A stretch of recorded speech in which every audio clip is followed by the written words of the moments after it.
Imagine you prepping for 16 weeks and then you go to a show and someone tell you, oh, who invited you here, you know? So I've decided this was my last ever Honor Classic. I'm not going to go to a show where my division, where I get treated with disrespect. Realistically, Yes. I've never retired, and I Masters Olympia. Is this something you're considering absolutely it is. in Japan? Yeah, I thought about it. Welcome है दोस्तों आपका आज की नई video पे। और आज है संडे का दिन, तो उम्मीद करता हूँ कि भाई आपका दिन बढ़िया जा रहा है और मैं भी एकदम बढ़िया। मैं लेकर दोस्तों आ चुका हूँ बहुत ही सारी अपडेट्स बॉडी बिल्डिंग की दुनिया से।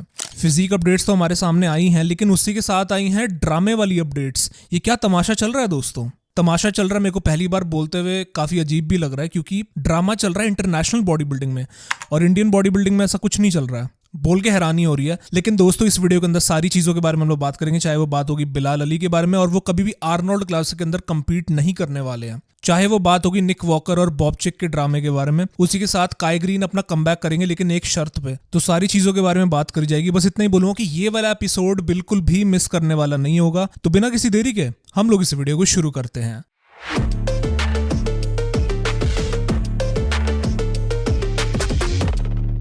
ऑलराइट, सो हेलो इनसाइडर्स, मेरा नाम है असीम और आप लोग देख रहे हो बॉडी बिल्डिंग इनसाइडर।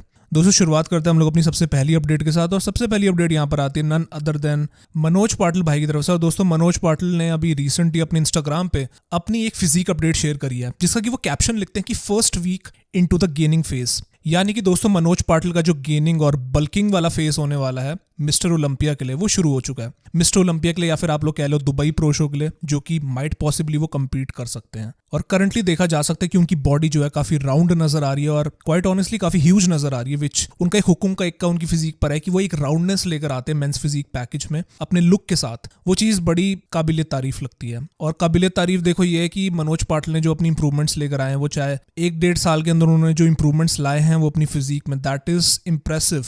बट दोस्तों मुझे ऐसा फील होता है कि उनके पास एक बहुत ही बढ़िया चांस है अपनी फिजिक में वो नेसेसरी इंप्रूवमेंट्स लाने का। मनोज पाटिल ने पिछले साल दिसंबर में क्वालिफाई करा था, तो उनके पास लगभग आप लगा लो 10-11 महीने का टाइम था नेक्स्ट जब उन्होंने compete करना था ओलंपिया के लिए। देखो अभी मनोज पाटिल के पास ना बहुत टाइम है कि वो अपनी प्रेप और आप कह सकते हो कि अपनी इंप्रूवमेंट्स ला सकते हैं, नेसेसरी इंप्रूवमेंट्स। जैसे कि हम लोग देखना चाहेंगे उनकी फिजिक पर अगर और बेटर डिटेल्स आए, उनकी मिड सेक्शन पर और ज्यादा पत्थर वाले एब्स अगर वो लेकर आ पाए। देखो क्योंकि आजकल ना मेंस फिजिक में मिड सेक्शन का एकदम क्रेजी और ड्राई होना बहुत ही इंपॉर्टेंट है। आपने देखा होगा बिलाल अली क्यों इतना सक्सीड कर रहे हैं, उनका मिड सेक्शन एकदम ही टाइट और नेक्स्ट लेवल एकदम डिटेल्स दिखाता है। सराटस मसल हो गई या उनके एब्स हो गए, तो यही चीज अगर मनोज पाटिल अगर अपने मिड सेक्शन पर लेकर आए इन इस नेक्स्ट पैकेज, क्या वो चीज उनको फेवर करेगी? डेफिनेटली करेगी। उसी के साथ बैक की आप लोग बात कर लो, बैक में अगर वो सेपरेशन हमको देखने को मिले, वो डिटेल्स देखने को मिले, तो ये चीजें उनको फेवर करेंगी अपर बॉडी वाली साइड से। नेक्स्ट अगर मैं बात करूं क्वाड्स के बारे में, आउटर स्वीप पर अगर वो और ज्यादा मसल लेकर आए,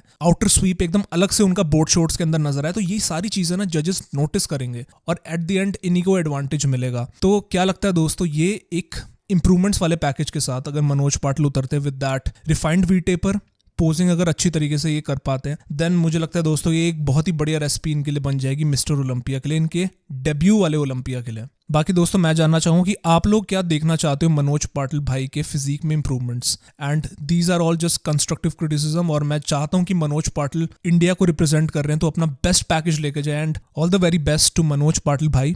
और उसी के साथ जो रीसेंट ईयर्स के अंदर वो इंप्रूवमेंट्स लेकर आए हैं अपने पैकेज में, उसी रेट ऑफ इंप्रूवमेंट्स के साथ अपने अगले शो में जाते हैं, तो मुझे लगता है कि एक अच्छा पैकेज इनकी तरफ से आ सकता है। और इसी के साथ बढ़ते हैं दोस्तों हम अपनी अगली स्टोरी की तरफ। अगली स्टोरी यहाँ पर आती है रवि पवार भाई की तरफ से, जो कि हाल ही में बने थे IFBB प्रो। ये वाले दिसंबर के उन्होंने अपना प्रो कार्ड जीता था, उसके बाद प्रो शो में भी अच्छा परफॉर्म करा। बट रिसेंट वाली फिजिक अपडेट मैं इनकी तरफ से लेकर आ चुका, और इस वाली अपडेट के अंदर आप देख सकते हो कि रवि पवार का करंट पैकेज कैसा है, करंट फिजिक अपडेट उनकी कैसी नजर आ रही है। और ये वाली वीडियो हमको देखने को मिलती है उनके इंस्टाग्राम पे, जहां पे कि वो लिखते हैं कि वो 12 वीक्स आउट है अपने अगले शो के लिए, और अपने मैजिक मिरर के आगे जो है अपनी फिजिक अपडेट निकालते हैं, जिसके अंदर कि यार ये वाली ना शीशे के आगे इनकी वीडियो कुछ अलग से ही नजर आती है। और लाइटिंग जो उनकी फिजिक पर मतलब जब नजर आती है तो डिटेल्स प्रॉपर नजर आती है उनकी फिजिक पे। मैं दोस्तों कहना चाहूँ कि अपने अगले प्रो शो के लिए वो 12 वीक्स आउट है। एंड रवि पवार ने अपने पिछले शो में मुंबई का जो प्रो शो था और एमेच्योर ओलंपिया था, काफी लोगों को सरप्राइज करा। शो से पहले जो वो अपडेट्स दिखा रहे थे, मैंने आप लोगों को बोला था कि वो काफी स्केरी नजर आ रहे थे, और ये चीजें उन्होंने शो के अंदर डिलीवर करी, और उस बदौलत उन्होंने अपना प्रो कार्ड जीत लिया और प्रो शो में भी काफी अच्छा परफॉर्म करा। हालांकि आर्ग्यूमेंट बनाई जा सकती है कि रवि पवार ओवरऑल का प्रो कार्ड जीत सकते थे, क्योंकि जो लेवल ऑफ कंडीशन और जो हार्डनेस स्टेज पर वो लेकर आए थे वो काबिलियत तारीफ थी। खैर दोस्तों, सब्जेक्टिव स्पोर्ट है, किसी को कोई चीज पसंद आती है तो किसी को कोई और चीज पसंद आती है। और जो इनका अगला शो बताया जा रहा है इनकी तरफ से वो है दिल्ली का शेरू क्लासिक। बट मुझे ऐसा फील होता है कि ये बाहर के शोज में भी कम्पीट कर सकते हैं, जो है दुबई हो गया, कजाकिस्तान, चाइना, आसपास के बड़े सारे शोज हैं, थाईलैंड प्रो शो। तो मुझे ऐसा फील होता है कि रवि पवार की फिजिक में वो कंडीशन है जो वो लेकर आते हैं, सॉलिड लेवल की कंडीशन है। कुछ हादी चौपान स्टाइल इनकी जो है हार्डनेस और ग्रेनीनेस इनकी फिजिक पर नजर आती है। तो ये जो है सबसे बड़ी क्वालिटी इनकी फिजिक में। बाकी दोस्तों मैं जानना चाहता हूँ कि आप लोग क्या इनको बाहर के शोज में भी देखना चाहते हो? शेरू के अंदर कम्पीट करने का देखो कोई गलत बात नहीं है, बट बाहर भी बहुत सारे शोज हैं, तो मुझे लगता है कि एक बहुत ही बढ़िया अपॉर्चुनिटी इनके लिए बन जाएगी क्वालिफाई करने के लिए। और देखते हैं दोस्तों आगे आने वाले शोज के अंदर अपने कोच मुर्तुजा के साथ ये क्या करते हैं। और बस दोस्तों मैं जानना चाहता हूँ आप लोगों के थॉट्स इनकी फिजिक अपडेट के बारे में बताना जरूर। इसके बाद अगली अपडेट यहाँ पर आती है काफी टाइम के बाद, वो आती है अमित आगरे की तरफ से। और वो क्या लिखते हैं अपनी इस अपडेट के अंदर, मतलब क्या डालते हैं अपनी अपडेट में? अमित आगरे दोस्तों लिखते हैं 6 weeks into the tight off season, keeping it sharp, clean, define in mind as well. तो ये वाला दोस्तों हमको कुछ अपडेट देखने को मिलता है जिसके अंदर की अमित हम लोगों को बताते हैं कि उनको 6 हफ्ते हो चुके हैं अपने ऑफ सीजन में आए हुए, और ये इनकी कुछ करंट ऑफ सीजन का जो है फिजिक इनकी नजर आ रही है। अभी दोस्तों मैं कहना चाहूंगा कि ऑफ सीजन के हिसाब से जो इनकी बॉडी है इस टाइम पर काफी अच्छे फाइबर इन्होंने पकड़ के रखे हुए अपनी फिजिक पर। और चाहे आप लोग बात कर लो इनकी चेस्ट के बारे में या शोल्डर के बारे में, वहां पे आपको विजिबल फाइबर नजर आ जाएंगे। और एक खूबियत है इनकी फिजिक पर कि ये ना अच्छी कंडीशन के अंदर आते हैं स्टेज पर, बॉडी इनकी जो है कंडीशनड होती है। और रिसेंट ईयर्स पे ऐसा नहीं कि सिर्फ कंडीशनिंग ही लेकर आते हैं। जब से इन्होंने अपना प्रो कार्ड जीता और क्वालिफिकेशन हासिल करी थी दिल्ली में, उसके बाद से इन्होंने अपनी फिजिक पर साइज भी डाला है और वो थिकनेस डाली, चाहे बात आप लोग कर लो बैक से या फिर इनकी फ्रंट साइड से। अभी दोस्तों बात आती है कि ये कौन से शो में कम्पीट करेंगे। अभी तक ऐसा कुछ बताया नहीं अमित ने कि इनका अगला कौन सा शो होगा जिसमें ये कम्पीट करेंगे। दिल्ली का होगा या नहीं होगा वो तो अभी मालूम नहीं है, बट डेफिनेटली इनके प्लान्स होंगे कम्पीट करने के, और ना केवल सिर्फ कम्पीट करने के बट क्वालिफाई करने के भी। और अमित ने पिछले साल भी करा था क्वालिफाई, तो इस साल भी इनका रहेगा प्लान कि जितना जल्द से जल्द हो सके इनकी तरफ से क्वालिफिकेशन आ जाए। तो देखते हैं दोस्तों इस साल कौन सा ये शो सिलेक्ट करते हैं। पहली बात तो ये है। दूसरी बात यह है दोस्तों कि क्या ये इंप्रूवमेंट ला सकते हैं अपनी फिजिक पर। मैं दोस्तों आप लोगों से पूछना चाहूंगा क्या और ज्यादा साइज लेकर आ सकते हैं अपनी फिजिक पर, लेग्स में और ज्यादा साइज डाल सकते हैं, जो क्वाड स्वीप आती है जो बोर्ड शॉट्स में, जो मैंने मनोज पाटिल भाई के बारे में भी बोला था, क्या ये वो चीज ऐड कर सकते हैं? तो क्या इंप्रूवमेंट्स आप लोग अमित की फिजिक पर इस साल देखना चाहते हो? और अपने कोच श्रेडिट कृष्णा के साथ ये कौन सा शो सिलेक्ट करते हैं वो देखना पड़ेगा हम लोगों को। बाकी ये कुछ अपडेट रहती है हमारी अमित आगरे की तरफ से। इसके बाद दोस्तों मैं यहाँ पे बात करना चाहूंगा वरदान के बारे में। और दोस्तों वरदान हुआ करते थे एक्स स्टूडेंट श्रेडिट कृष्णा के, अभी मालूम नहीं है किसके अंदर ये कोचिंग ले रहे हैं। But coming on to the update, ये वाली वीडियो उन्होंने अपनी शेयर करी अपने इंस्टाग्राम पे, और देखकर ये लग रहा है कि रीसेंट अपडेट होने वाली है। और जमकर दोस्तों ये मेरे को लगता है कि अपने ऑफ सीजन के अंदर है या फिर अपनी प्रेप पर है। कुछ आइडिया नहीं कि इनका अगला कौन सा शो होने वाला है, लेकिन हाँ देखकर नजर आ रहा है कि वरदान किसी ना किसी शो की तैयारी कर रहे हैं, और बहुत ही जल्द इनकी तरफ से भी अनाउंसमेंट आ जाएगी कि कौन से शो में कम्पीट करेंगे। और क्या फाइनली दोस्तों पिछले साल आप लोगों को मालूम होगा 2024 वरदान का इतना अच्छा साल नहीं गया था। काफी शोज में इन्होंने कम्पीट करा, चाहे वो बात होगी दिल्ली की, चाहे वो बात होगी कजाकिस्तान की यूरेशिया प्रो शो की, जहां पर टॉप 10 के ये बाहर रहे थे। तो क्या इस साल फाइनली दोस्तों 2025 में वरदान अपना कमबैक कर पाएंगे? And I am fan of इस स्ट्रक्चर जो इनकी फिजिक लेकर ये आते हैं, और इस साल मैं डेफिनेटली इनका कमबैक देखना चाहूंगा, एक सक्सेसफुल कमबैक इनकी तरफ से देखना चाहूंगा। बाकी दोस्तों ये कुछ अपडेट रहती है वरदान की तरफ से, और बेस्ट ऑफ लक है सारे हमारे इंडियन बॉडी बिल्डर्स को जो लोग तैयारी कर रहे हैं अपने अगले कॉन्टेस्ट के लिए। और इसी के साथ बढ़ते हैं दोस्तों हम अपने इंटरनेशनल बॉडी बिल्डिंग की अपडेट की तरफ। और यहाँ पर दोस्तों जो है मामला मैंने जैसे कि पहले बोला था कि गर्म हो चुका है। आर्नोल्ड क्लासिक के बाद कॉन्ट्रोवर्सीज चल रही हैं, और हमें लगा था सिर्फ इंडियन बॉडी बिल्डिंग में ही होती है कॉन्ट्रोवर्सी। यहाँ पर दोस्तों बाहर के बॉडी बिल्डर्स में भी अच्छी खासी जो है गर्माहट बनी हुई। और पहली अपडेट पे दोस्तों हम लोग बढ़ते हैं यहाँ पे। शुरुआत में यहाँ पे करना चाहूंगा काई ग्रीन की अपडेट के साथ। और मैं जानता हूं कि बहुत से लोग यहाँ पे काई ग्रीन के फैंस होंगे, जानना चाहते हैं कि उनका कब कमबैक होगा, वो कब हमको दिखेंगे स्टेज पर। हाल ही में एक इंटरव्यू काई ग्रीन का सरफेस करता हुआ नजर आता है, जहां पे कि RX मसल चैनल के होस्ट डेव पलम्बो काई ग्रीन से पूछते हैं कि काई ग्रीन क्या आप अपना कमबैक करने वाले हो इस साल के मास्टर्स ओलंपिया में, जो कि जापान में होने वाला है? तो काई ग्रीन एज ऑलवेज एक लंबी जो है अपनी स्पीच देते हैं, और एक आपको मालूम है कि वो किस तरीके से आंसर देते हैं। सीधी तरीके से तो वो कुछ नहीं बोलते, लेकिन कुल मिला के जो काई ग्रीन का कहने का मतलब था वो ये था कि वो चाहते हैं कि फेडरेशन उनके लिए एक ऑफर लेकर आए, एक फाइनेंशियल ऑफर लेकर आए जो उनको बेनिफिट कर पाए काई ग्रीन को कम्पीट करने के लिए। मतलब वो चाहते हैं कि उनको पैसे मिले, और जब उनको पैसे मिलेंगे तब वो सोचेंगे कम्पीट करने का मास्टर्स ओलंपिया में। काई ग्रीन कहते हैं कि मैं एक इंपॉर्टेंट बातचीत चाहता हूँ फेडरेशन वालों के साथ, और फेडरेशन वाले जब मेरी कंडीशंस कुछ मानेंगे, जब मेरी शर्तें मानी जाएंगी, तब मैं सोचूंगा कम्पीट करने की मास्टर्स ओलंपिया में। और बल्कि मैं चाहता हूँ कम्पीट करना, मैं रिटायर्ड मैं कभी नहीं हुआ बॉडी बिल्डिंग से, ऐसा मैंने कभी नहीं बोला कि मैं रिटायर्ड हो चुका हूँ। तो दोस्तों ये कुछ रिस्पॉन्स रहता है काई ग्रीन का, चाहते हैं वो कम बैक करना, बट कुछ शर्तें भी हैं उनकी अपनी कम बैक पर। तो दोस्तों मैं आप लोगों से पूछना चाहता हूँ कि क्या काई ग्रीन जो ये शर्तें रख रहे हैं क्या वो जायज़ है? क्या आप लोगों को लगता है कि काई ग्रीन को पैसे मिलने चाहिए उनके कम बैक के लिए? तो क्या फेडरेशन वालों को काई ग्रीन के लिए एक मोटा सा चेक काटना चाहिए ताकि वो अपना कम बैक कर पाए? और काई ग्रीन अगर फाइनली फैसला कर लेते हैं अपना कमबैक करने का मास्टर्स ओलंपिया में, तो उनका मुकाबला हमको देखने को मिलेगा ब्रैंडन करी के अगेंस्ट। और उसके बाद क्या मालूम फिलीत भी आ जाए कम्पीट करने के लिए और चैलेंज करने के लिए काई ग्रीन को फाइनली। और मैं जानता हूँ फिलीत भी मोटी रकम मांगेंगे आईबीबी वालों से, पैसे मांगेंगे कम्पीट करने के लिए। बट मैं आप लोगों से जानना चाहता हूँ कि काई ग्रीन की जो ये शर्तें हैं, जो वो चाहते हैं कि मेरी शर्तें पूरी होनी चाहिए, क्या वो जायज़ है आप लोगों के हिसाब से? और क्या वो वर्थ है उनकी कमबैक के लिए? आप लोग अपने थॉट्स बताइए कमेंट में। और इसके बाद बढ़ते हैं दोस्तों हम लोग अपनी अगली स्टोरी तरफ। और अगली स्टोरी यहाँ पर आती है सैम सुलेक की तरफ से। सैम सुलेक ने अभी रिसेंटली अपना Q&A सेशन रखा था अपने यूट्यूब चैनल पे, और उनसे पूछा जाता है कि वो क्या अपने प्रो डेब्यू पे, जैसे कि उन्होंने प्रो कार्ड अपना जीत लिया है, तो जब वो अपना प्रो डेब्यू करेंगे तो क्या वो किसी कोच को हायर करेंगे? तो जिसका कि सैम सुलेक जवाब देते हैं, मुझे हमेशा से ये आइडिया पसंद नहीं आया कि मैं किसी कोच को हायर करूं, और मैं चाहता हूं कि जब भी मैं जीतूं अपने अगले शो में भी तो मुझे ही वो क्रेडिट जाए। मैं नहीं चाहता कि मैं वो क्रेडिट किसी के साथ शेयर करूं और वो कोच को क्रेडिट मिले। तो मुझे ये आइडिया पसंद नहीं है। बट मैं जानता हूं कि कोच की एक अहमियत बहुत होती है एक बॉडी बिल्डर के करियर में कह लो, या फिर एक एथलीट की लाइफ में ले लो। बट मैं फिलहाल अभी किसी कोच को कंसिडर नहीं कर रहा अपनी प्रेप में, और जब भी मैं प्लान करता हूँ अपने अगले शो में, मैं अकेले ही खुद को कोचिंग देना चाहता हूँ। तो दोस्तों सैम के हिसाब से वो खुद को ही प्रेप करवाना चाहते हैं और किसी भी कोच को कंसिडर नहीं कर रहे हैं फिलहाल। बट मैं जानता हूँ कि जब वो एक लेवल पर आएंगे, एक लेवल वाले शो में कम्पीट करेंगे, जब उनको एक कंपटीशन मिलेगा, तो सैम को ज़रूरत पड़ेगी एक क्रिस असीटो जैसे कोच की, या फिर एक अच्छे कोच की। और अभी रूमर्स के हिसाब से चला जाए तो सैम सुलेक ने अगले साल कम्पीट करना है, मतलब कि आर्नोल्ड क्लासिक के अंदर वो अपना प्रो डेब्यू करेंगे। तो अभी उनके पास काफ़ी टाइम है, उसके बीच वो कोच हायर करते हैं या फिर नहीं करते, वो उन पर डिपेंड करता है। बाकी मैं आप लोगों से जानना चाहता हूँ कि सैम सुलेक का जो ये थॉट है कि वो बिना कोच के सरवाइव कर पाएंगे आईबी में, वो क्या सही बोल रहे हैं आप लोगों के हिसाब से या फिर नहीं बोल रहे हैं? जो भी आप लोगों को लगता है इस सिचुएशन के बारे में आप लोग बता सकते हो कमेंट में। इसके बाद बढ़ते हैं दोस्तों हम लोग अपनी अगली स्टोरी तरफ। अगली स्टोरी यहाँ पर आती है या जुड़ी हुई होती है माइक द बैडेस्ट समरफेल्ड से। अभी इंटरनेट पे फैंस के बीच में काफी सारी बातचीत चल रही है कि माइक समरफेल्ड की फिजिक ना क्लासिक नहीं लगती है। जो वो क्लासिक फिजिक चैंपियन बने आर्नोल्ड क्लासिक के, उसके बाद से कई फैंस ऐसा बोल रहे हैं कि माइक का जो स्ट्रक्चर है वो क्लासिक नहीं है, किसी ओपन बॉडी बिल्डर जैसा लगता है लोगों को। अभी ये वाला कमेंट जो है टाइलर मैनियन से पूछा जाता है, एक बॉडी बिल्डिंग फैन उनसे पूछता है कि your thoughts on people saying that Mike's physique is not classic enough, basically a body builder in classic. तो ये उनसे पूछा जाता है कि टाइलर मैनियन आपको क्या लगता है कि माइक की जो फिजिक है वो इतनी क्लासिक नहीं लगती, ऐसा लगता है कि किसी ओपन बॉडी बिल्डर को क्लासिक में कम्पीट करवाया जा रहा है। तो आपके क्या थॉट्स हैं इसके बारे में? तो टाइलर मैनियन जिसका जवाब देते हैं वो ये बोलते हैं कि मुझे लगता है कि एक बहुत ही हंसने वाली चीज़ है, बहुत ही मजाकिया ये मुझे चीज़ लगती है जब मैं ऐसी चीज़ें सुनता हूँ।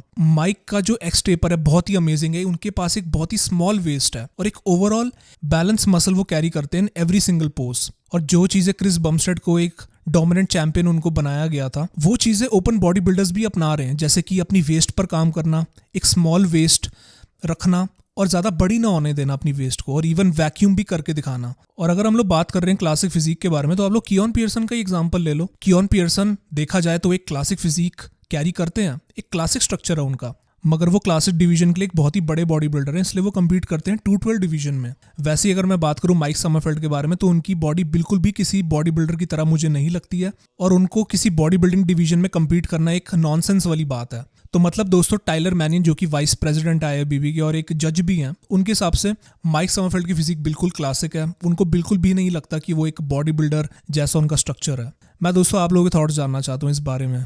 मुझे ऐसा फील होता है कि क्लासिक फिजिक जो है ना एक बहुत ही बढ़िया डिवीजन है। सबके देखो अपने पर्सपेक्टिव्स हैं। कई लोगों को लोगन फ्रैंकलिन की फिजिक बहुत क्लासिक लगती है, तो कई लोगों को माइक समरफेल्ड की फिजिक पसंद है। और क्लासिक फिजिक का जो फ्यूचर है ना आगे जाके बहुत ही ज़्यादा कंपेटिटिव होने वाला है। Ramon Dino, Wesley Vissers, Mike Sommerfeld, ये लोग ना बहुत ज़्यादा कंपेटिटिव करने वाले हैं वाली क्लास। और इवन जो उभरते हुए एथलीट्स आ रहे हैं इस डिवीजन में, वो बहुत ही ज़्यादा टफ चैलेंज देने वाले हैं। तो बस दोस्तों मैं आप लोगों के थॉट जानना चाहता हूँ कि आप लोगों को क्या माइक समरफेल्ड की फिजिक क्लासिक लगती है आप लोगों के हिसाब से, या फिर नहीं लगती है? बताना ज़रूर अपने थॉट्स। इसके बाद दोस्तों मैं यहाँ पे बढ़ना चाहूँगा अपनी अगली अपडेट पे, और यहाँ पर दोस्तों ड्रामे वाली अपडेट आ जाती है। जो अभी एक सिचुएशन चल रही है बिलाल अली और आर्नोल्ड के बीच में। दोस्तों बिलाल अली ने कल रात को एक पोस्ट डाली थी, उस पोस्ट में वो क्या बोलते हैं वो मैं सारी चीज़ें आपको हिंदी के अंदर सबसे पहले ट्रांसलेट करके बताने वाला हूँ।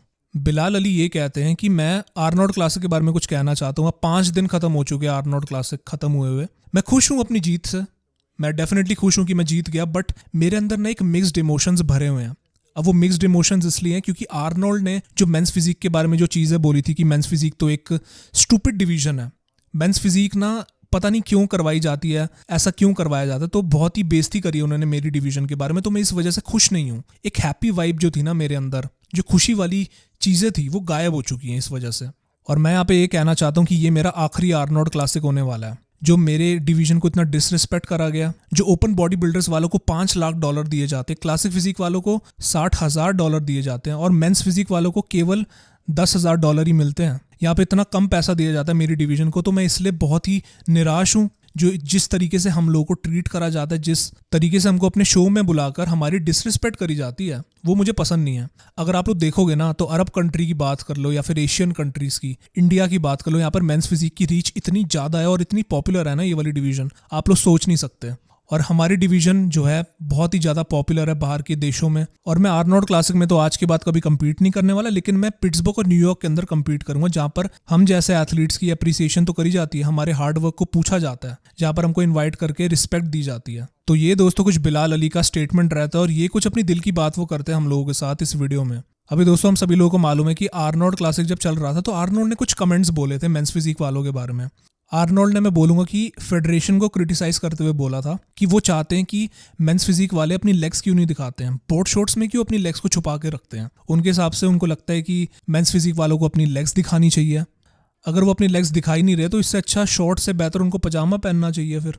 तो ये दोस्तों कुछ रिमार्क्स और कमेंट्स रहते हैं आर्नोल्ड की तरफ से जो कि बिलाल अली को बुरे लग गए हैं और जिस कारण से वो आज के बाद कभी भी आर्नोल्ड क्लासिक में compete नहीं करने वाले हैं। दोस्तों अगर मैं आर्नोल्ड के डिफेंस के बारे में बात करूं या उनका पक्ष लूं तो आर्नोल्ड ने दोस्तों फेडरेशन के बारे में बोला था। वो फेडरेशन को क्रिटिसाइज कर रहे थे कि वो क्यों लिमिट कर रहे हैं मेंस फिजिक वालों को सिर्फ शॉर्ट्स में। आर्नोल्ड के हिसाब से मेंस फिजिक वालों को पोजिंग ट्रंक्स मिलने चाहिए ताकि वो अपनी लेग्स दिखा सके, क्योंकि वो बहुत ही अच्छी लेग्स कैरी करते हैं मेंस फिजिक वाले। और ऐसा पहली बार नहीं कि आर्नोल्ड ने अपने कमेंट्स बोले हो मेंस फिजिक वालों के बारे में। उन्होंने पहले भी 2020 की बात अगर आप लोगों को याद हो तो जब आंड्रे फर्ग्यूसन जब मेंस फिजिक का खिताब जीते थे आर्नोल्ड क्लासिक में, तब भी उन्होंने कुछ कमेंट्स पास करे थे जब उनका इंटरव्यू वो ले रहे थे। तो ये पहली बार तो ऐसा हुआ नहीं कि आर्नोल्ड मेंस फिजिक वालों के उन्होंने कुछ कमेंट बोला हो, लेकिन पहली बार ऐसा जरूर हुआ है कि एक मेंस फिजिक एथलीट आवाज उठा रहा है अपनी डिवीजन के बारे में और बिलाल अली यहाँ पर आवाज उठा रहे हैं अपनी डिवीजन के लिए।